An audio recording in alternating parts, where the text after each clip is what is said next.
IU fans, we are back and better than ever as the 2023-24 academic and athletic calendar is about to kick off right around the corner.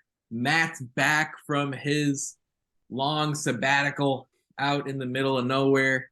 I have It was 2.5 months. decided not to push him any further here on this podcast. There wasn't too much going on in the last month or two. No. I decided to take a proper off season after the transfer portal stuff was concerned. But folks, Big Ten Media Days happened last Thursday, and Tom Allen had some comments, and I'm sure a lot of you are sitting there going, "Who exactly is this Indiana football team this year? What exactly are we getting self into starting in a little bit over a month? 33 days, if we're being precise." That's a great question because, frankly, Matt and I, even after digging into this roster, still have the same question. So we're going to dive in to what's new, what's different, ask some burning questions about this team, what our expectations should be, and so much more here on this 302nd episode of the Hoosier Sound, or the official podcast of Indiana HQ. We're recording this edition of the Hoosier Sound on Monday, July 31st, 2023, where I am your host, Nathan Christian. Here with me tonight is my normal co-host, Matt Lukens. Matt, there were a couple crazy storylines as far as college football is concerned over the course of the summer. We had the entire debacle at Northwestern with Pat Fitzgerald getting fired. We had a new Big Ten schedule announced starting in 2024 and 2025 that I'm sure IU fans were happy to see without Penn State, Michigan, Ohio State, and Michigan State all on the schedule, copy, paste, repeat every single year. What are your initial thoughts on some of those stories that took place, if anything at all stands out to you, before we really dive full-fledged into this Indiana football team? Well, first off, the Pat Fitzgerald and now the ongoing PJ Fleck stuff is I'll be back in a sec. Just keep going. Very disconcerting from a Big Ten perspective, right? Again, I mean, Northwestern, as of 3-4 years ago, was in the Big Ten championship game. Coming out of the West, Fitzgerald had them as perennial contenders in that half of the league. Yeah. And honestly, the last 2 years where they've been down has been pretty weird, to be honest, right? Because we've been used to seeing Northwestern legitimately be good at football. And him leaving and rightfully getting the can. Yeah. Right. See you later. Is terrible for football for the league, but good for college football as a whole. Like, people like him need to be out of football entirely, right? Guys that can let that stuff happen under their watch. I mean, come on. This is the 21st century now. This isn't 1964, right? It's a different world, and these guys need to understand that it's a different world that we live in, and these things are not acceptable anymore. And I think a lot of people will say, well, maybe he was unlucky in the way it all developed, right? It all happened very quickly. Obviously, the student newspaper got involved. But at the end of the day, as a college football coach, I think there's a bigger obligation on your shoulders compared to even if you're an NFL head coach, because it's not only a matter of running the football team, but you're really the GM as well. And you're in control of these 18 to 22-year-old lives. And at some point, you got to deliver that level of accountability, and you have to have that institutional control. And that didn't happen there. No, there's no institutional control at all. Clearly, at Minnesota, there's also a very similar problem. And it's good that these stories are coming out because it'll cause some change. And to be honest, from an Indiana perspective, it definitely made me appreciate Tom Allen a little bit. And right? Scott Dolson, by the way. And Scott Dolson. Yeah. I mean, just actually, honestly, most of the coaches at IU. I'm not going to name names, but there's certain coaches IU has a perfect record with coaches being nice to their players, but the main ones, Woodson, Allen, Morin. Yep. For the most part, do pretty well by their players, and I appreciate that for them and the school. So that's dope. But yeah, no, these scumbags like Fitzgerald need to like not be in college football anymore. And the things that his staff were doing and letting the players do to themselves. Yeah, you got it. Someone has to be a grown up in that building, right? And that's what Pat Fitzgerald failed to do. And I understand the wins and the losses spoke for themselves for a while, but it has nothing to do with that. It has everything to do with the fact that a lot of players left that program traumatized. And at Indiana, we saw some of this, right? It dates back to Bobby Knight. It dates back to Kevin Wilson. Indiana didn't need the school newspaper to put out a hit piece. And so Indiana's not, look, we made mistakes. Our hands are not clean here. Okay, guys. Right. We can't be in a glass house throwing stones. Yeah. No. However, for the sport in general, it's good for these guys to be out. Yeah. And not getting another shot. I don't think Fitzgerald will probably ever get another shot at coaching, given what's going on. That's an interesting. I haven't thought about that. He actually might, now that I think about it. If Hugh Freeze, I think he might, maybe at the NFL level. Yeah, maybe as like a consultant or as an assistant at the NFL. I would be surprised. I didn't think about that. Look, I would be surprised if it's in the next 3 or 4 years that he gets a shot. I think the longer this news kind of goes on, the more likely he'll probably get a second shot at this. He probably shouldn't be put in a position of power like that anymore, given the results that happened at his alma mater. Like if you can't, if you can't have control of the school that you went to, the program you played for, the program you're now a legend for, you can't control that, then I don't know what you can control. Not a good sign. And then, of course, we had the new Big Ten schedule release, right? Where Indiana has now fortunately moved on to an era where the Hoosiers don't have to face the 4 Titans of the Big Ten. And I'm including Michigan State in that. I think Michigan State is better than any Big Ten West program based on their record since the divisions moved on to East versus West. Has a Big Ten West team played in the playoff? They have not. And guess what? Michigan State has. And, and as I look at that overall, that to me is not exactly the hottest take in the world. If Wisconsin or Iowa fans want to populate our mentions, be my guest. But I would honestly love for them to get mad at me. Northwestern's the program that really can probably claim the highest rank there.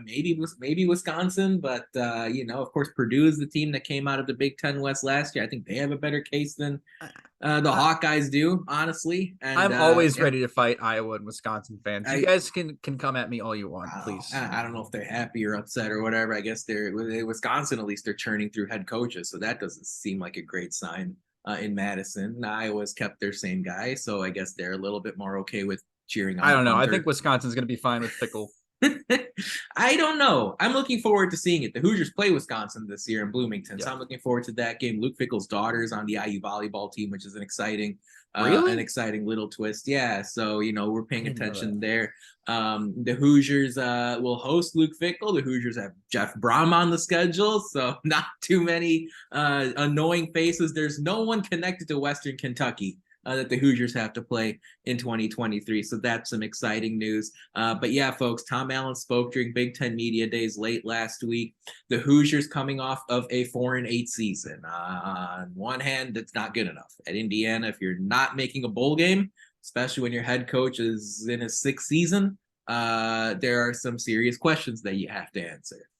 On the other hand, you did make a 2-win improvement compared to the previous season. So, look, that's not exactly the most compelling sales pitch. But with that said, the Hoosiers in the Big Ten East did snag a couple of surprise wins last year. They were favored to beat Illinois, took care of business. We didn't know how good Illinois would be. And then Indiana, as major underdogs at Michigan State, pulled off a comeback for the ages in the second half to win that game in overtime. Never forget the Hoosiers winning a Big Ten road game in the East that wasn't in Piscataway, even though the Hoosiers lost in Piscataway last year. There are a lot of burning questions surrounding this program. Plenty of change. The quarterback is different. Connor Bazelak moved on. I believe he's at Bowling Green now. Dexter Williams, as exciting as he was to watch at the end of last year, hurt his knee. And at the end of the day, Dexter Williams, I don't, according to Tom Allen, the decision at quarterback to start the season is between Tayven Jackson and Brendan Sorsby. A couple of players that are redshirt freshmen. Sorsby, limited time last year playing for the Hoosiers. He was thrown to the Wolves against Penn State, if I recall. It's not exactly an ideal scenario there. Tayven Jackson coming over, former Center Grove High School quarterback, 4-star high school recruit. He moves on from Tennessee to come play in Bloomington. Matt Guerrieri is the new play caller as our co-defensive coordinator. Chad Wilt stays on the defensive staff, more so from a coaching standpoint, not a play calling standpoint. The other major assistant news is Bob Bostad coming on as an offensive line coach. Matt and I will talk about trench play being a critical factor for the Hoosiers this season. The over-under on the win total for IU this year is 3.5. The over is juiced up at -120, so leaning over 3.5 a little bit. Of course, 4 and 8 would replicate a similar story compared to last year, as the Hoosiers wrap up the Big Ten East era and head toward more equitable schedules for this conference, as Tom Allen pointed it out. Akron, Indiana State, and Louisville are on the schedule, replacing Idaho, Western Kentucky, and Cincinnati. The Big Ten West matchups are Wisconsin and then road trips to Illinois and Purdue, compared to a road trip to Nebraska last year and Illinois and Purdue at home.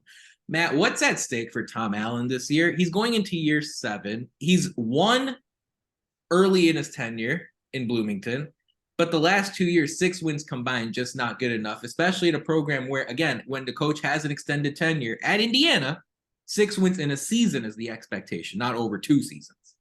Yeah. What's that? I mean, I hesitate to say his job is at stake this year. I have to say that now. I'll be honest, I don't think it is. I don't think it is either. I think there'll be some people that will say that he's on the hot seat. I'm not sure he's quite there yet. The seat is warm. It's getting warm. I mean, you won 6 games in the last 2 years, and I mean, just looking at IU's schedule this year, I don't see more than 3 or 4 wins on that. Sure. So 10 wins over 3 seasons is not great. But this is a development year. I mean, you have 2 redshirt freshmen competing for QB. You have a brand new play caller at defensive coordinator who's 33. You've got an offensive coordinator who, for me, is extremely underwhelming going into his 2nd year, right? Most of the talent that you had has moved on to either the NFL, the transfer portal, or just decided to graduate. Right? Yeah, right. Moved on. Life, and so now you're sitting here with a team that is mostly transfers and lowerclassmen. Yep. And underclassmen. Lowerclassmen. Sorry, rusty. Underclassmen, and you're sitting here trying to win in a league and with a schedule that is an absolute gauntlet this year. I mean, I think Michigan might be the favorite to win the national championship this year, if you're looking at teams. Penn State is right there behind them. Ohio State is still Ohio State. Wisconsin and Nebraska are going to be more competitive because they actually have good coaching now. You've got Purdue's still got a ton of talent from a team from last year that was pretty decent for them. There's this league is hard now, and it's getting harder when you're adding in USC and UCLA. I mean, USC's could be, the Big Ten could technically have 2 teams in the playoff this year. There's a very good shot that Michigan and USC are going to be 2 of the 4 playoff teams this year. At the end of the day, Big Ten got 2 last year. Yeah, Big Ten got 2 last year with Michigan, Ohio State. Yeah, I mean, technically they could get 3, right? That would be hard. That would be impressive. It'd be impressive, but I don't think there's a lot of Big 12. I don't think for the foreseeable future is going to be getting a team in there. I think they'll end up cannibalizing themselves. Sure. Pac-12 style. I mean, Pac-12's tough. You have Washington and the Fighting Penixes and DeBoers versus USC. And Oregon's not that bad either. You got Bo Nix at Oregon. That'll be a fun league to watch, but USC has too much talent. You go look at the SEC. It'll be Georgia again.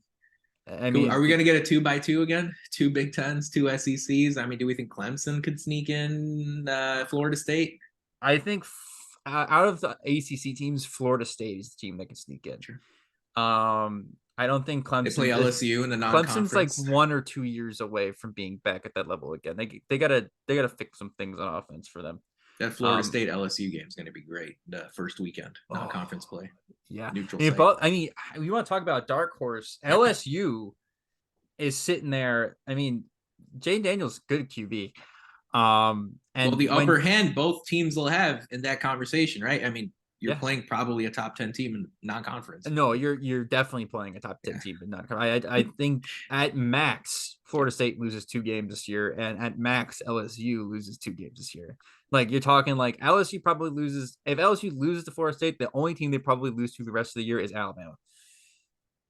Can't deny that. I guess unless you get like a Georgia in the championship game of that league. And so I agree. I mean, this is, I think you summarized the Tom Allen thoughts very well. To dig in to a specific part of his tenure, it's not a great sign that the defense has dramatically regressed over the last few years. I mean, you don't have to take the analytics, like the Bible. But with that said, the Hoosiers offense last year finished in the top 60 in the country. When you look at the ESPN S&P Plus ratings, the defense finished at 109. And again, year 6, Connor Bazelak didn't tackle out there, right? And, the offensive line is not out there trying to stop people on 3rd and 10. It is a matter of the defensive scheme, the defensive players that were out there on the field just not doing their job. And, you go back and you look at the different games last year. Western Kentucky had no problem moving the ball down the field against that Hoosier defense. Michigan State, an offense that was relatively mediocre last year, had no issue moving the ball, especially in that first half. Especially in that first half in East Lansing against Indiana. Rutgers in the second half couldn't be stopped. Maryland had a backup quarterback in the game for a long stretch against Indiana in Bloomington last year and finished with 38 on the board. Nebraska had just fired Scott Frost and put up 5 touchdowns on Indiana. Cincinnati looked like the Harlem Globetrotters of football when the Hoosiers went to Nippert Stadium last year. Tyler Scott and Trey Tucker, among others, had an incredible first half before Indiana made it kind of interesting after halftime. That's just not good enough. Indiana can't put injuries as an excuse. You can't put newcomers as an excuse. You had Deshaun McCullough, who had a better than expected freshman season, if you ask me. He was so good.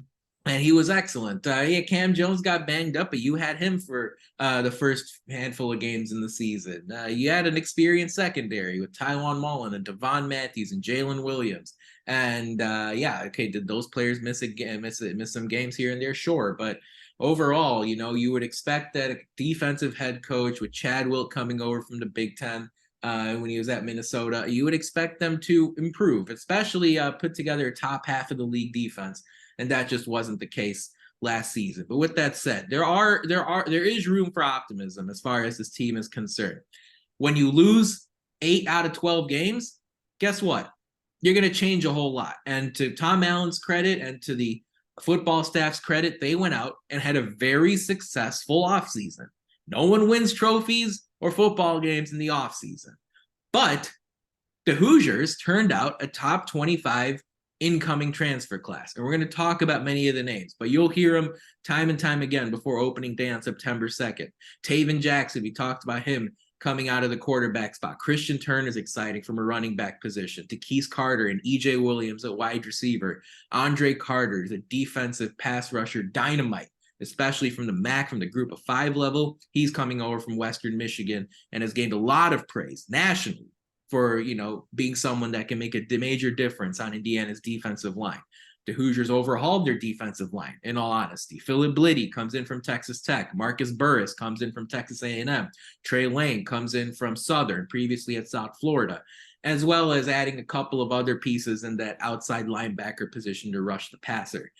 Matt, it had to be an overhaul of personnel. You can't win 4 games a year after winning 2 and then run it back.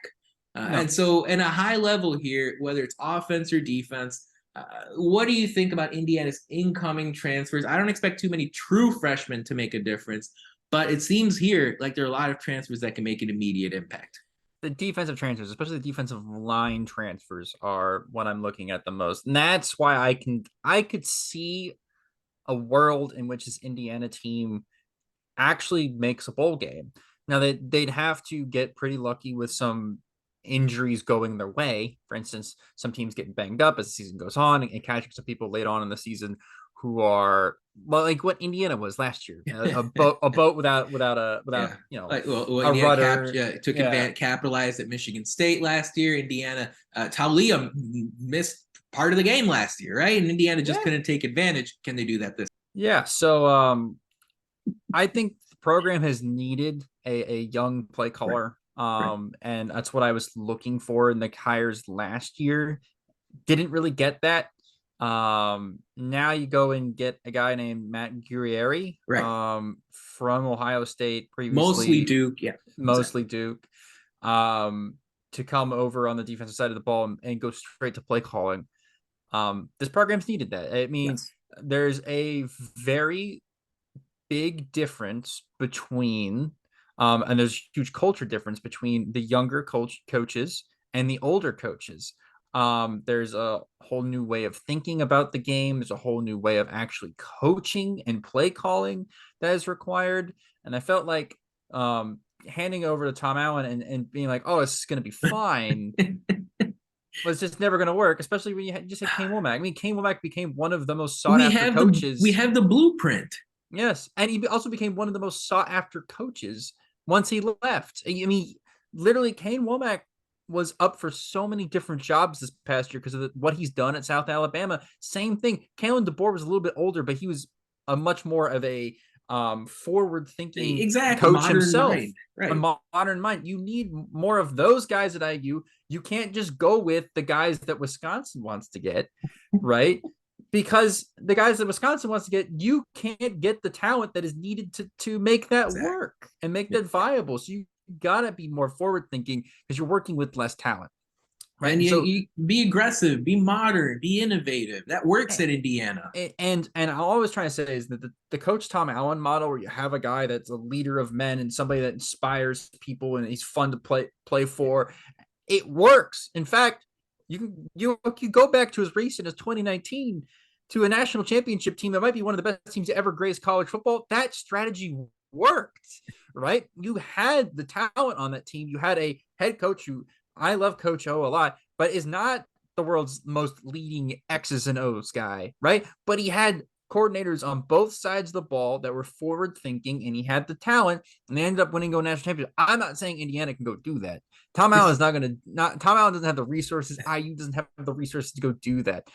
But IU can be the 8-4 version of that almost every single year. That's totally acceptable. And you can go and get your coordinators to that next level and go and get them jobs so they can eventually become head coaches of a top 10 team with your former QB, right? Exactly. This can happen at IU consistently. You just have to hire young guys and trust in their growth. And so this year is very much a growing year for IU. Hopefully they pull off a couple upsets or two that make them look promising. That way you can go and get some recruiting momentum back because they've lost a little bit of it. You can go and get another really good transfer class going into next year. And then the guys on the roster get a year older, get more experience. The coaching staff works with them a little bit more. And then next year's the year where you can kind of go and be like, okay, Coach Allen, this is your last hurrah. You went 4-8 the last 2 years, kind of go show us why we're going to keep you hired. Right. And that's what they're really setting up for this year. And so I would be extremely surprised if IU had a winning record this year, but I would not be surprised if IU ended up pulling up an upset or two, especially against a team like, Wisconsin, who has a new coach. You go in and look at Louisville, new coach, Purdue, new coach. Purdue, new coach. These are teams that are very, very beatable. We'll see how it ends up, unfolding for IU. Yeah, and I think you made a really good point there too. In this model where Tom Allen is sort of the CEO of the football team, the hype man for the football team, making sure everyone that comes in and out of these doors at Memorial Stadium are sort of in it for the program. They're committed to the university, committed to their development. In that model, what I'm not expecting is for the team to even go 8-4. But what I am expecting is even in your losses, that you're competitive, that you keep the fans' attention for 4 quarters, that you have the football fans, the diehards, hooked until the very end. And it felt like way too often over the last 2 years, Indiana just totally let go of the rope. Yeah. By halftime. Mm-hmm. And you sit here and you think, all right, Nathan, show me examples. All right, Cincinnati. Indiana was blown out by the Bearcats. They're lucky Cincinnati didn't put up 63 in the first half in that game last year. All right. You think about the game against Nebraska. Nebraska, mediocre at best. And the Hoosiers struggled to put together first downs after halftime against one of the worst defenses in college football. And then you sit here and you go, you lost by 31 to Penn State. You lost by 40. Indiana was a 14-point underdog to Penn State at home last year. Okay, I get it. I'm not sitting here saying we're going to beat the Nittany Lions, even though we did it in 2020, and we did it in the Kevin Wilson era. I'm not saying we got to do that. 31-point loss, and it wasn't even that close. Right. And never mind the last 2 Purdue games. And I know the most recent one was heartbreaking with the Dexter Williams injury, but the year before, Indiana didn't look like they looked like JV compared to Purdue's varsity squad. And so when it's all said and done, I'm not saying you got to win all these games. But for me, the more demoralizing aspect of this has been the lack of competitiveness Indiana has shown over the last 2 seasons. There is no excuse for that anymore. And now I will say, I'm going to tip my cap once again. I like the moves that this team made in the transfer portal. Let's think about the offense here for a sec. Walt Bell continues year 2. I will say, look, top half of the country offense in football last year. And look, if that's the worst case scenario with Connor Bazelak and having his problems, and it wasn't even just Connor Bazelak. The offensive on our line, 4th string QB halfway through the year last. Well, and don't even get me started with the protection, right? I mean, Indiana fired Darren Hiller halfway through the season. The offensive line was god awful, and you, at the end of the day, look up, end result, 56th. Okay, all right, we can work with something here. And now you really, really, really would like to believe that at the end of the season last year, somehow Indiana had Dexter Williams inside their 4 walls and didn't decide to play him until the season was over. You somehow had Jalen Lucas in your offense and decided that, well, this is someone that we're going to maybe try in the Nebraska game. And, well, hey, if it means anything, that offense with Dexter Williams and with Jalen Lucas and with Cam Camper and with, of course, Camper got injured halfway through the season, but with at that time Rod Carey leading the offensive line after the departure of Darren Hiller, all of a sudden you said, okay, at least until Dexter Williams hurt his knee against Purdue, you sat here and said, okay, this is at least an offense I can get interested in, an offense I can get excited about. And now Matt Walt Bell's heading into year 2. The quarterback is going to be a youngster, but Cam Camper returns. The offensive line should take a step forward under the tutelage of Bob Bostad. You have a couple of new wide receivers, but Cam Camper is also going to be part of the mix. And Jalen Lucas is the wild card. So as you look at this offense, there's no way the Hoosiers can accept an end scenario here where the offense is a bottom half offense in the country. There's no way. They have to show progress. Yeah, they do. They got to improve. I'm hoping that consistent quarterback play will be the reason why. And also getting a QB that fits the way that Walt Bell wants to play. You went and we talk about news. We want to make decisions. You want to talk about decision making. Letting Connor Bazelak come in last year and be the starter, it was dumbfounding because he does not fit the way that Walt Bell wants to run offense. He wants an option QB. And Connor Bazelak is a pocket passer. It genuinely was behind an invisible offensive line. Yeah, exactly. It didn't make much sense. So now you go and get Tayven Jackson or Brendan Sorsby, right? Both guys, and Brendan Sorsby is a little bit more of a pocket passer than Tayven Jackson is, but you go and get somebody like Tayven Jackson. By the way, this is a great story. I love that he's playing for the Hoosiers now. Same.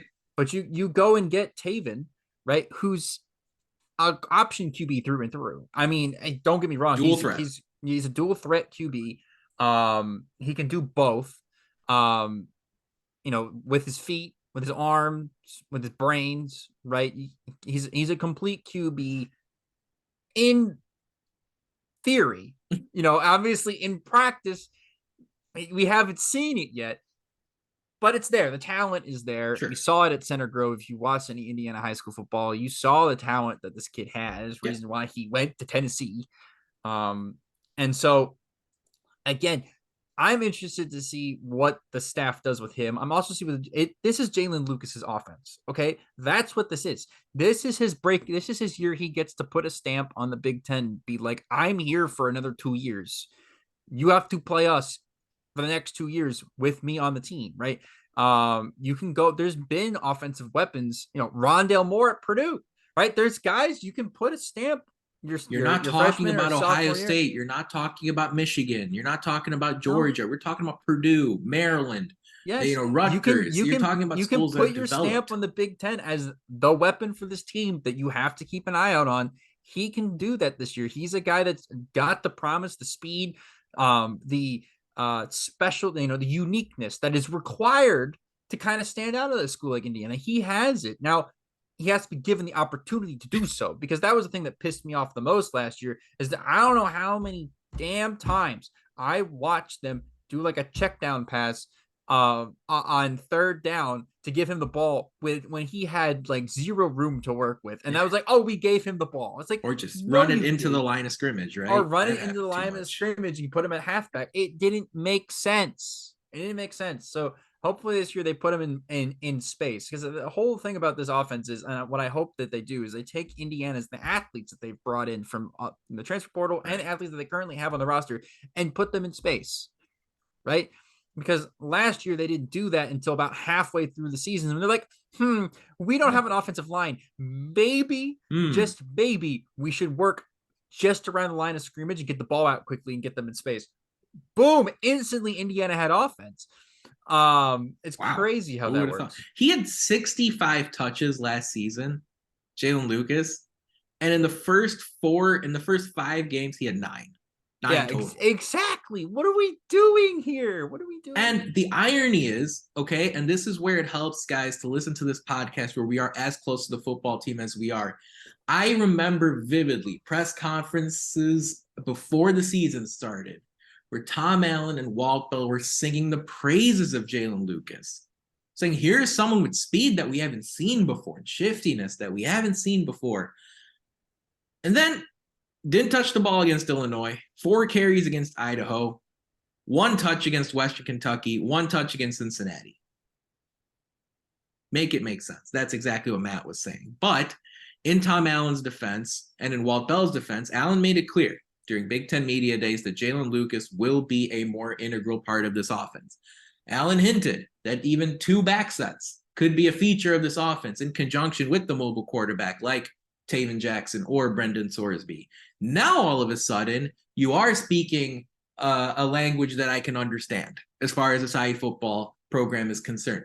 Don't be sitting a pocket passer behind a patchwork offensive line and hoping for him to put up 40 points on the board. All of a sudden you wake up and the Hoosiers last year, when they got rolling, looked quite dynamite against Ohio State after Dexter Williams came into the game, looked really good against Michigan State on the road, figured some things out the first couple drives against Penn State, and now you're sitting here and saying, okay, we've got something. We're not saying run the triple option offense, but all of a sudden using that horizontal running game to find crevices in the defense and explode for big plays, including finding Cam Camper, EJ Williams, DeKeese Carter.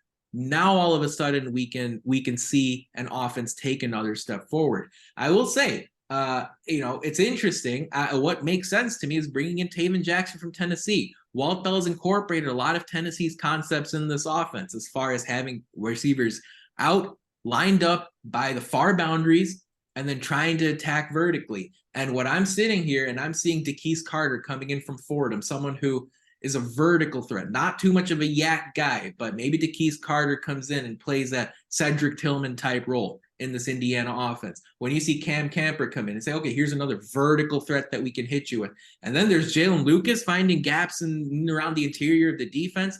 Now all of a sudden I can see a team maybe not put up 30 against Ohio State, but figure things out against Indiana State, against Akron, and then really gear up for Louisville. That's how we see some of this offense breaking out. We're going to talk more about this team in just a sec, but first it's time for Who Won the Week this past week in IU sports, and there's a lot to pick from, but we're going to actually give a shout out to some of the swimmers that have called Indiana University their home. How about Ahmed Hafnaoui, Josh Matheny, and Lily King, who won gold medals at the World Championships in Fukuoka, Japan over the last week. That's an incredible accomplishment. Of course, the Olympics are around the corner here coming up in 2024. We typically see a lot of Hoosiers wearing the red, white, and blue every 4 years in the pool, and that's going to continue whether it's swimming or diving. But hey, tip of the cap to Hafnaoui, Matheny, and Lily King, a Hoosier legend in her own right, for bringing home gold in the World Championships from Japan last week. Folks, if you'd like to subscribe to our podcast for free, all you have to do is search for The Hoosier Sound wherever you listen to podcasts. Stay up to date with all of our information by following us on Twitter at Indiana HQ and at The Hoosier Sound. If you enjoy our show, leave us a review. Tell a friend. Share our links. That kind of support really helps us grow this podcast and reach more passionate IU fans such as yourself. Matt, there are a lot of fun newcomers to this offense. I'm looking forward to seeing Christian Turner in the backfield, joining forces with Josh Henderson and Jalen Lucas. Turner coming over from Wake. Carter played 4 years at Fordham as a receiver, all with the same quarterback, had big games at Nebraska and at Florida Atlantic in 2021. No FBS opponents in 22, but someone who has put up a ton of receiving yards in his career and looks the part as he makes that step into the FBS. EJ Williams was at Clemson, and he had his best season. Breaking news with Trevor Lawrence as his quarterback in his true freshman year. EJ didn't have a great time with DJ Uiagalelei at Clemson, unfortunately. That connection didn't work out. EJ was looking for a new spot. EJ had 5 catches against Ohio State in the college football playoff game where Justin Fields and Trevor Lawrence went at it underneath and in front of a COVID crowd. I remember that. EJ Williams was very good, especially in the second half of that game as a true freshman. Now he comes in as a lean boundary receiver with some yak ability as well. Improvements to the offensive line, Coach Bostad, Max Longman, Noah Boltikoff. I don't know if you want to put a number to it, Matt, but if there's 1 or 2 key things you're looking out of this offense this season, what are those? The 2 key things I'm looking at is the ability from an offensive standpoint, what I said earlier, the ability to put your players in space. I want to see that there is the concepts are there in the offense. If it's working and you still end up losing some games, that's fine. But I want to live with it. That's fine. I'll live with the growing pains as long as IU is progressing towards a more modern offense. 2, and most importantly, can you keep your players healthy? That's what I want to see. It's been 4 years in a row that the offense, I feel like, has lost at least 3 starters to injury. At least 3. It's brutal. Including the QB. And last year we lost 3 QBs, right? So I want to see an offense that at most loses like a starter or 2 as the season goes. I need to see that strength and conditioning is working, or otherwise, if it's not working, what the hell are we doing? Fair enough. Can't deny that. On top of what we've talked about thus far on the offensive side of the ball, I want to see some creativity. I want to see some trickery on this offense, especially when you have the personnel that you have, right? Where, if nothing else, that core of Tayven Jackson, Jalen Lucas, Josh Henderson, and Christian Turner can really create some problems for opposing defenses, running it all the way up the chain to the Michigans and the Wisconsins and the Ohio States in this league. Indiana's going to face all 3 this year. But you can really put defenses in compromised situations. It's what teams like Kansas and Duke and UConn did last year in order to exceed their expectations. Those programs all came in last year with win totals at 2.5, at 3, worse than Indiana's current situation, but with some innovation, with some imaginative thinking, with some confidence, and with an ability to lean into an identity, they were able to snag critical wins. Vanderbilt won 5 games in the SEC, in a season where they are in the SEC. Kansas won at West Virginia, won at Houston, and going on and winning, enough games to qualify for a bowl. It's not a matter of just scraping through against the Akrons and the Indiana States. Those are programs that went out and got big conference wins, and Indiana's going to have to find a way to get big conference wins, no matter how tough the Big Ten East is. Now, on the defensive side of the ball, Matt, lots of interesting personnel options here. There are going to be a ton of great fall camp battles for starting spots, especially on the defensive side. I'm looking forward to seeing Andre Carter step up on the defensive side. Indiana badly needs pass rush. They had 20 sacks last year. They lost over half of them as far as players either moving on from the program or transferring to another school. Indiana's going to desperately need to get a pass rush. And let's face it, we can talk about offense or defense in this conversation, Matt. Indiana is either going to live or die by their trench play. And now they've made some changes on the offensive line and on the defensive line, but it's boring, I guess, to look at the players that don't have the football. If you want to see how Indiana's going to do this year, just watch the trench play. That'll tell you everything. Yeah, that's usually how it works in football. The teams with the best defensive lines and offensive line. I mean, go look at the NFL. I mean, look at the Eagles last year. My Birds, right? Look at the Bears last year. Look at the Bears last year, right? Vice versa, right? Like it's the teams with the good line play versus not good line play. That is the difference in usually in football, especially the difference between two teams, right? Two teams that are very closely matched. And so I this year, I'm not expecting IU to compete with Ohio State, Michigan, Penn State, or even for that matter, usually Wisconsin, as far as line play goes. But I want to see the ability for Indiana to punch up at one of those teams, right? And to have a good game against a team that has a good line, right? That's what I'm looking for this year. They don't have to consistently be good. They're probably not going to consistently be good. That's just how this is going to work, right? Because you have a team, you're putting a lot of, pieces together. You have a new defensive coordinator, calling plays. You've got, to be honest, not a ton of talent on the roster compared to what it was a couple years ago. Right. But the point is, you have to show me the ability and concepts that are required to compete at the highest level and compete against teams that are better than you. Right. And what we've seen out of Coach Tom Allen teams is if they have more talent than the other team, especially if they're healthy, they'll beat that team. But I haven't been able to see a Coach Tom Allen team actually punch up outside of one game. And that was the Penn State game. That we all remember very fondly from for almost 3 years ago. 2020, yeah. Yeah. That is the one game that I can remember where Coach Allen's team actually punched up. Because otherwise, if you go and look at the rest of the games that they've won, the IU was either favored or it was just a 50-50 shot, right? They were never punching up at a team. Yeah, I think you're right. Even that season in 2019 where Indiana surprised and won 8 games, I think their best wins that year were maybe home Northwestern, because the 4 losses Indiana had that year were Michigan, Ohio State, Penn State, Michigan State. Yeah. And then Tennessee in the bowl game. And then, 2020, you lose to Ohio State and you lose to Ole Miss. You beat Michigan, who was an absolute disaster. They were a dumpster fire. Yeah. They were a dumpster fire at that point. Doesn't count. You go Michigan and you State look at dumpster fire Penn that State year. Again. Penn State is the only one where they've punched up. And otherwise, it's been either on a couple of close calls, but close calls don't get you anything. Yeah, it's not we're not playing horseshoes or hand grenades here. It's about getting a W in football. It's about getting the W. And so again, I want to see a team that attempts to punch up, because last year we didn't see that at all.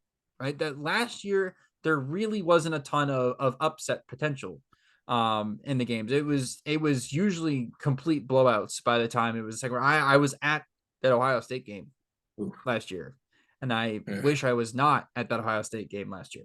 So again, can IU punch up at an opponent this year, and maybe even take like Michigan State didn't count last year. They were an absolute dumpster fire. That was even footing again. But Michigan State this year is supposed to have a little bit more talent than Indiana, right? Michigan this year. Do you keep it close with Michigan this year, right? Do you keep it close with Ohio State this year? You have to. Put there's no fear of God. There's no alternative option, right? You can't get your butt kicked. No, I This is just year wanted to be 7. respectable this year. Look, you go into Happy Valley, you lose by 14. I'll take that. Just make it uncomfortable in the third quarter. I want stuff hurled at me while I'm sitting in the student section at Penn State wearing an IU jersey. I genuinely want that. Okay. I just want to be able to be proud that the team is progressing towards something and not regressing, because it's been regressing for 3 seasons now. This will be the 3rd season. Starting with that Ole Miss bowl game. That's where it started. Yeah. Yes, exactly. That onside kick that was so fucking obvious. That was Tennessee. And the following year, Indiana was great. College football playoff conversation.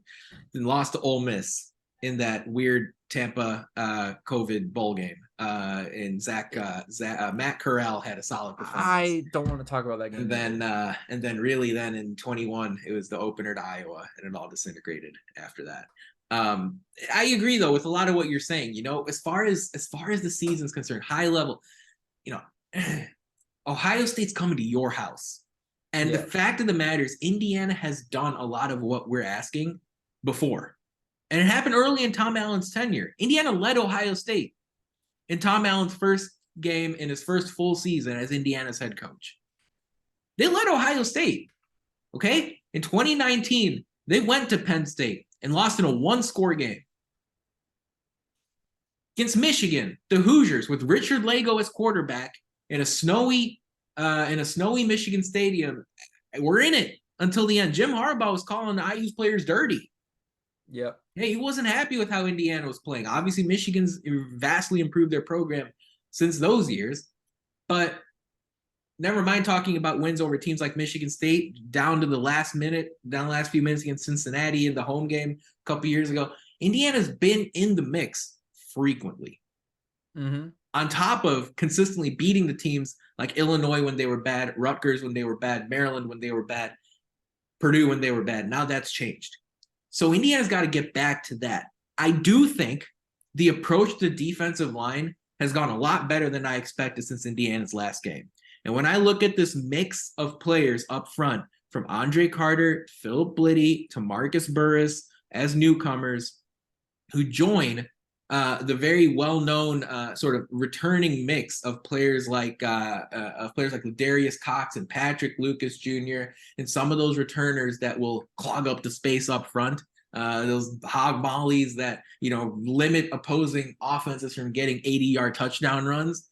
Now I can see something happening there. I can see a story here where Indiana can do a good job of limiting opposing offenses in the trenches in order to really produce later on in the game and play that ball possession game, get off the field when they have to, not give up explosive plays on touchdowns.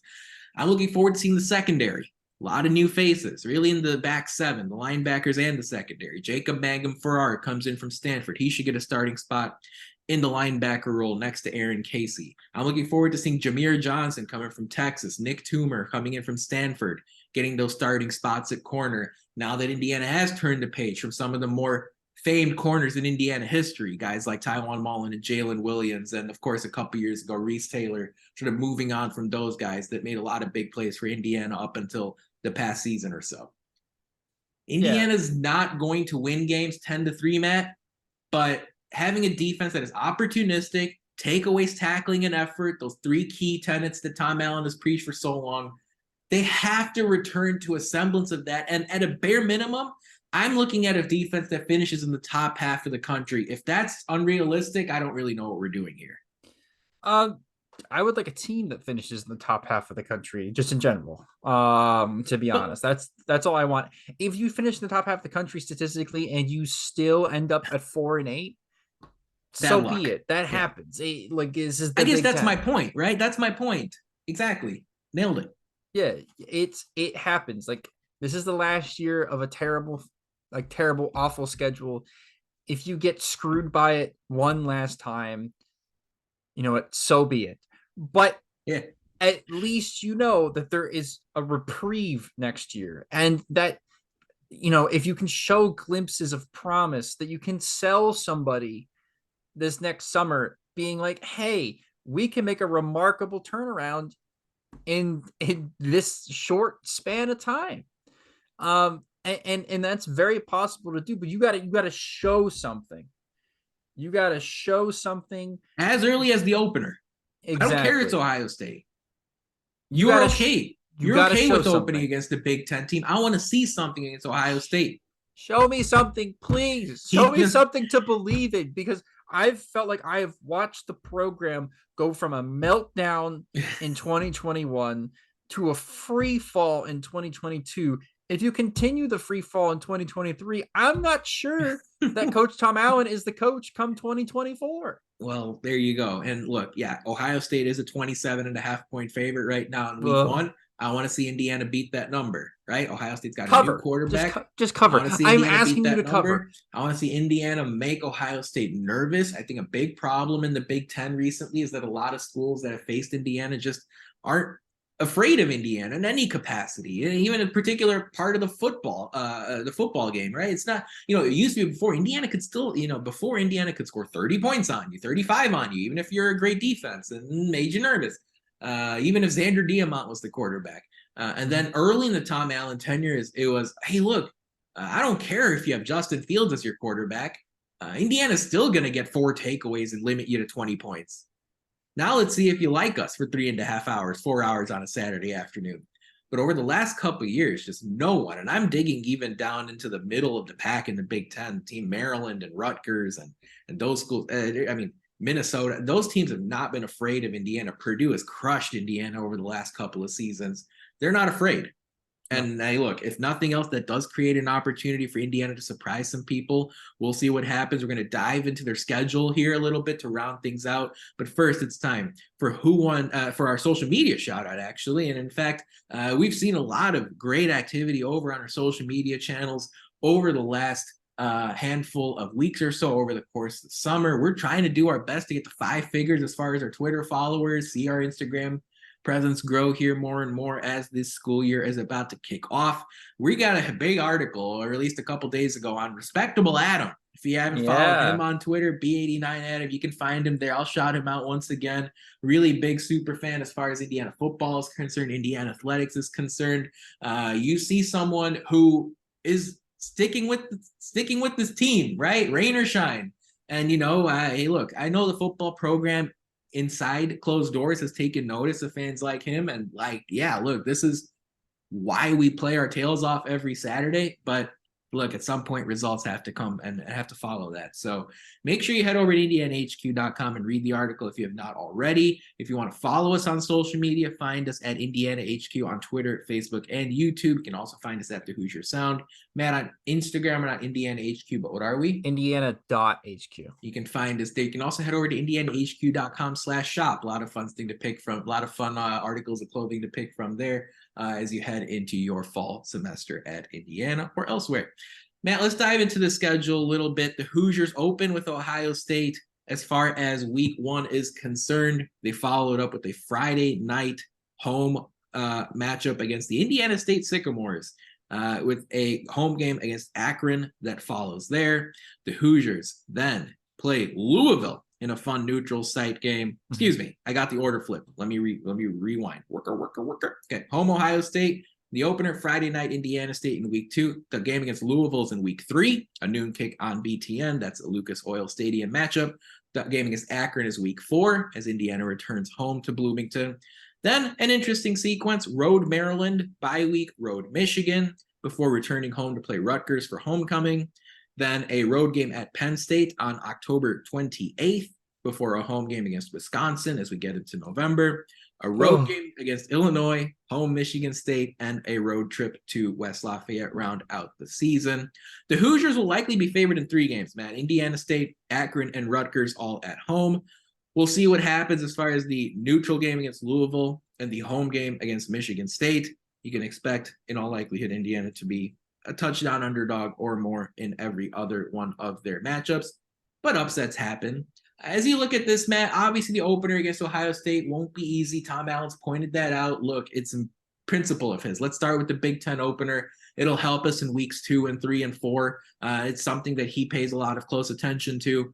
But as you look at the schedule, Matt, what do you circle here as far as a turning point game for Indiana. Because I think you sit here and you say, okay, we're not expecting a win against Ohio State. But as you sit here and you look at this 12-game slate, Matt, what do you circle as the turning point game for this Hoosiers team? The Maryland game.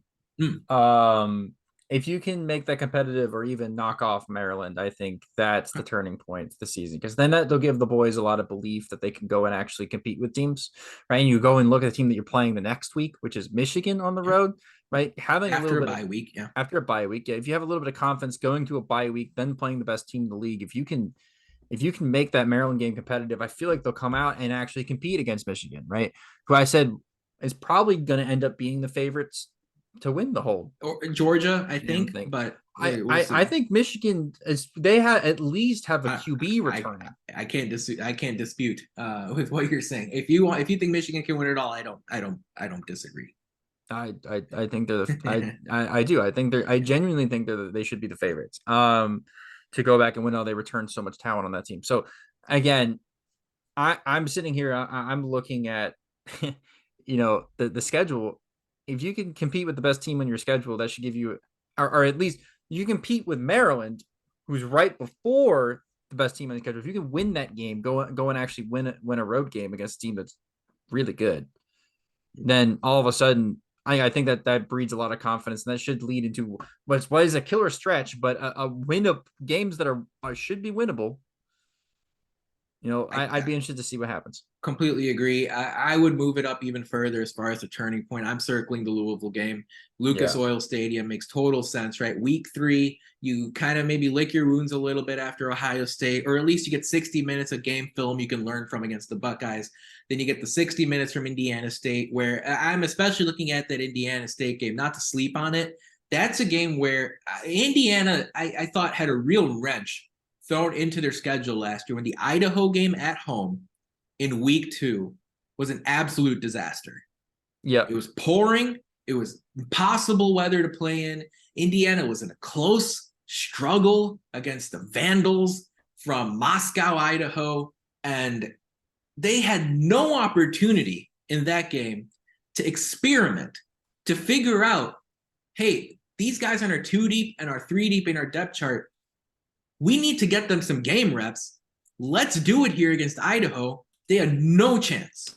Right. Because of how much the Hoosiers screwed up that contest. Some things under their control, a lot of things under their control, some things not. Indiana simply could not experiment with some of their players in that week 2 game. And that really, I really feel like it kind of compounded as that year went on. You really couldn't give Dexter Williams a clean look in that Idaho game. You couldn't give Jalen Lucas a clean look in that Idaho game as much as you would have liked.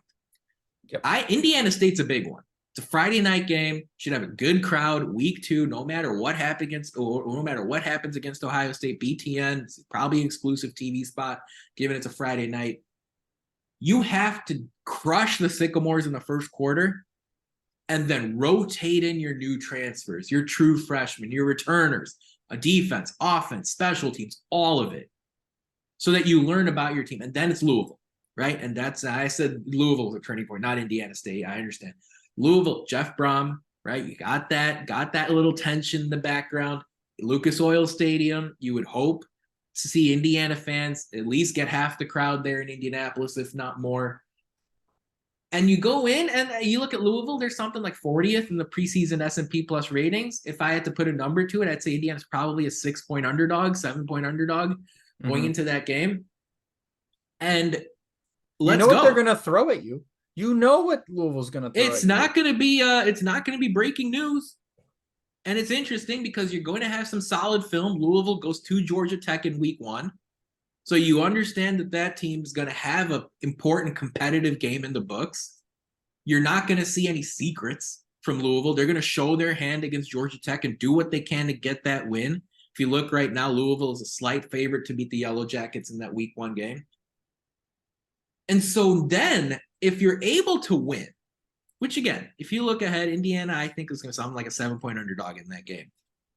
Now all of a sudden, and I'm a true believer in this, that for some programs and for some teams in college and pro sports, that start of the season compounds as the year goes on. So if you're awful at the beginning, I think there are a lot of older, experienced veteran teams where a bad start doesn't mean anything or a good start doesn't mean anything. But I think there are some cases where if you start fast, it can really compound as the year goes on, as long as the team experiences relevant, regular health, nothing crazy as far as bad luck is concerned. I think it can really add up. And if Indiana can beat Louisville, I think we're really cooking with some hot grease. Yeah, no, I agree.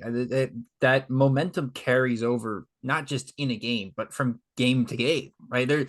You saw that in the 2020 season for Indiana, off the Penn State win. They just carried that in. Michigan State almost dub. Michigan State. The Michigan whole season. Dub, Michigan dub. They carried that the whole damn season. They ran into an absolute unit of Ohio State team that year, which was fine. No, not a lot of teams are going to beat the Ohio State team that year, right?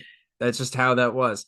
But they still put the fear of God in them as well, right? And by the way, for the folks that say, "Oh, you idiot, Indiana beat Illinois last year," what did I just say? That week 2 game against Idaho, was a disaster. Yeah, and so I think that makes a big difference for this team, and I'm looking forward to seeing it. Yeah. So getting the season underway and getting on a good roll to start would be important for the Hoosiers if they would like to go bowling. And I'm not saying the team is not winning 8 games next year. It's not happening. Okay, this is just not happening with this. But again, as far as Ohio State, right? Ohio State's a team that came into Bloomington in 2017 with J.K. Dobbins, freshman running back. Terry McLaurin, great wide receiver, right? Awesome offensive line, defensive line, great players on both sides of the ball. And Richard Lago and Simi Cobbs made him sweat. Indiana had a lead in that game. And then a few years later, in C.J. Stroud's collegiate debut, Ohio State went to Minnesota in the season opener. It was a little sweaty. It's a little uncomfortable for the Buckeyes. Minnesota had a lead, made it close, made it interesting. Mohamed Ibrahim was very good in that game. Tanner Morgan was moving the ball down the field. Okay, did Ohio State win both games? Yeah. And I'm not saying this is a win or lose type of deal. Make them sweat. Make them nervous. Tayven Jackson's going to have a lot on his plate, but this is why all of these players chose to come to Indiana this past offseason as a top 25 incoming transfer class. Look, if Philip Bliddy wanted to stay at Texas Tech and sit as a backup defensive tackle, he could have, but he didn't. He wants to come to Indiana. Same with Marcus Burris. Same with Andre Carter. Andre Carter at Western Michigan had a really good game in East Lansing in the season opener last year. You don't think he's ready to go against one of the powerhouse college football programs in week 1? He's going to be licking his chops against a couple of new tackles at Ohio State this upcoming season as DeJuan Jones and Paris Johnson move on. So I'm sitting here and I'm saying, look, this is your opportunity, right? All these players are coming in for a chance to redeem themselves and redeem this program. And even if you don't win week 1, compete, keep it close, keep it interesting. Have me watching CBS at the 3:30 kickoff. Have me watching it until 6:30, 6:45. Let's see how long. Please, I beg. Please. I don't want to be switching around to other games going on at the same time slot. All that quickly while Charlie is in the building covering it for us. So I want to be screaming on playback. Okay, I want to be absolutely losing my mind. Let's get a little frisky. Matt, as you look ahead here, we talked about the Louisville game. We've highlighted a Maryland road trip here. That's an interesting one. In the second half of the schedule, what do you think is something unexpected that we're going to see that maybe Indiana doesn't start with? Now, what's my inspiration behind that? So in the second half of last year, right, what do we see? Dexter Williams coming along. Jalen Lucas coming along. Indiana reinventing themselves on the offensive side of the ball. What's an adjustment you think Indiana will make in the second half of the season that maybe they don't start with early on in the 2023 year? I don't know if they're not going to start with this, but I will tell you this. I think if Indiana is finding some success, and I mean by some success, I mean going 500, right? On a really hard schedule and being competitive and looking like a team that's rebounding from the last 2 years of absolute misery. Andre Carter is going to get some all Big Ten buzz, and EJ Williams will be getting NFL buzz. Okay. And I think that those two transfers people are going to look at and go, how did they slip through the cracks and end up at Indiana? right? And you want that. That's a compliment, right? That would be a compliment. Like that Indiana is going and gotten 2 guys in the portal that really should be at high major programs. I mean, I don't think EJ Williams was given a fair shot at Clemson, if I'm going to be honest with you. He was really good with a good QB. And then he goes and he plays with DJ DJ and K Klubnik for a little bit. Yeah. Who I mean, if we're going to be honest, and I'm going to be truthful with this, he was shit. He was really bad. Yeah, we're gonna beep that one out. But he was really awful for a Clemson team. He legitimately held that offense behind. And they honestly looked better when they had their backup QB in against Notre Dame. Remember that? Yep. Yeah, Klubnik. Klubnik. They looked better when they played Klubnik than they did with Longalele. And I think EJ Williams actually had a decent game that game, right? So I don't think he was given a fair shot. Andre Carter, under recruited, underappreciated, right? Guy plays at Western Michigan. Like, these are 2 guys that can come to Indiana and given the opportunity, and hopefully Tayven Jackson is the real deal. And starts to get comfortable. And as the season goes on, you have a number 1 wide receiver now, and you have a number 2 and Jalen Lucas, who's going to be an absolute, and never mind Cam Camper, right? Assuming his recovery. Yeah, people forget how good Cam Camper was for a first couple games that he was awesome of last awesome year. He was year. awesome. You have 3 really good wide receivers now that all do very different things, which is awesome to see. You just gotta hopefully the line gives Tayven enough time to go in and do Tayven things. That's all I'm hoping for. Yeah, that's a fair point. Indiana's offensive line is going to be a position of close attention during fall camp here. Well, right now, we expect players like Josh Sales, to get the starting call there. Mike Caddick, you expect him to get the starting call there. But hey, could someone like Max Longman from UMass, who's transferring in, or Noah Boltikoff from TCU's national championship squad, could they win a job here before the season opener against Ohio State?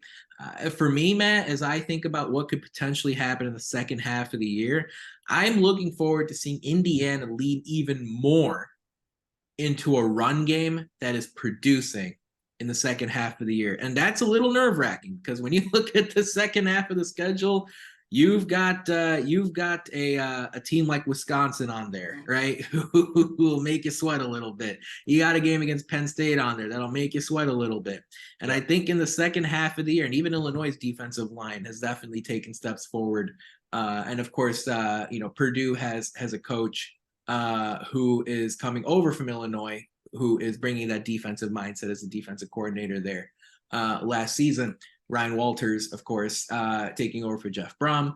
But it's interesting because you sit here and you go, Nathan, you're telling me Ohio State, Maryland, and Michigan are going to have a tough time stopping Indiana's run game? I think the answer kind of is yes. And I'm looking forward to seeing Tayven Jackson and Josh Henderson and Christian Turner and Jalen Lucas, and then peppering in DeKeys Carter and EJ Williams with screen passes and with quick throws, throwing the defense off balance. I think it's interesting that Indiana probably is not going to have a tight end go for 500 receiving yards this year, right? Indiana, after seeing Peyton Hendershot move on to the Dallas Cowboys and seeing A.J. Barner move on to Michigan, I think Indiana might use that tight end more in a blocking capacity this year to free up even more lanes in the running game. So I'm looking forward to seeing the second half of the year, Indiana already a team hopefully producing on the ground, really leaning into it more and turning Josh Henderson or Jalen Lucas into someone that gets all conference consideration. So I'm looking forward to seeing that happening over the course of 2023. But as we wrap up here on this Monday night, Matt, any closing thoughts that relates to the IU football team? We're going to have so much more here going into the start of the season. Of course, keeping a close eye to IU men's and women's basketball as well. But what are your final thoughts here as we wrap up? My final thoughts are this. The program, I feel like, is trending in a positive direction, which is nice. And I could totally have that floor fall out from underneath me, and I could totally want Tom Allen fired by week 2. This team is very up in the air. This is the most confused I've been about the team. And I think all the years I've been covering it. The 2021 season was confusing, but it made sense when you looked at all the injuries and who was calling plays. And whatever. It made sense in hindsight. But you kind of knew what was on the roster going into the year that year. And you knew what was on the roster in 2020. And you knew what was in the roster in 2022. I don't know what's on the roster this year. And that might have a little bit to do with the fact that I was stuck out in Utah for 2.5 months. It might also have something to do with the fact that the basketball program is kind of back and way more positive than it has been the last couple of years. Kind of back, huh? Kind of back. Yeah, kind of back. Kind of. But I do think that the football program has the ability now, especially with the new Big Ten scheduling, to take the next leap. Now, is that under Tom Allen? Maybe. But I'm hoping it is. Yeah, and same here. I think that's a funny point because at the end of the day, right? Like everyone and anyone can talk about how big of an IU basketball fan they are. But I pay attention to social media, folks. I know that all of you spend at least 4 hours every weekend in the fall paying attention to this football program. Sad. I know you do. I know you do. And it doesn't matter. Indiana went 2-10 last year. That didn't change anything. No. Hey, so we're in it. And I'm looking forward to seeing Indiana put together a season in 2023. And I pointed out these programs before. I'm not comparing Indiana to Ohio State or Michigan. I'm comparing them to Indiana of previous years. And I'm comparing them to teams like Kansas and UConn, Vanderbilt, and Duke that had good years in 2022. And then you go and look at other average teams in this league like Purdue and Maryland who have really elevated themselves to that next tier. I need to see Indiana have that kind of program defining campaign in 2023 and give us all a little bit more comfort going into the following seasons that come after that. But folks, that about wraps it up for a 300-second show of the Hoosier Sound. Thank you so much for joining us. We really appreciate your support. If you hear more fantastic episodes like the one you heard today, be sure to follow us at Indiana HQ and at the Hoosier Sound to make sure you don't miss any in the future. You can also go to our website, indianahq.com, to find it all in one place. But as always, thank you for listening, Hoosier Nation, and we will see you next time. Peace and love, go Hoosiers.